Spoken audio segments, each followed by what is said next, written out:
ஆனா ஊழலை தட்டி கேட்டீங்கன்னா உங்களுக்கு சித்திரவதை. பாரதிய ஜனதா கட்சியினுடைய தலைவர்கள், தொண்டர்கள், குறிப்பாக நம்முடைய மகளிர்கள் எல்லாம் காவல்துறை பாரதிய ஜனதா கட்சிக்கு மரியாதை கொடுக்காதவரை பாரதிய ஜனதா கட்சி காவல்துறைக்கு மரியாதை கொடுக்காது.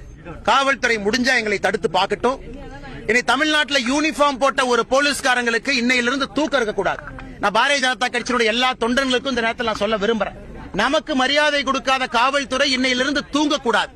விதவிதமான போராட்டம், ஆர்ப்பாட்டம் தமிழகத்தில் நடந்துகிட்டே இருக்கும்.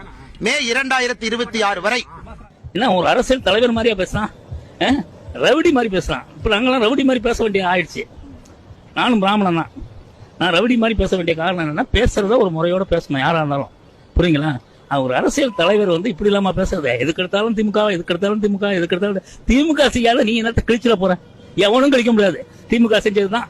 எவனும் ஒண்ணு புதுசா கழிச்சிட போறதில்ல. யார் விஜய் வந்தாலும் கழிக்க போறதில்ல, எவன் வந்தாலும் கழிக்கல. அவங்க செஞ்சதுதான் நீங்க எல்லாம் செய்யறீங்க. அவங்க கிட்ட இருந்து கத்துக்கிட்ட பாடம் தான்.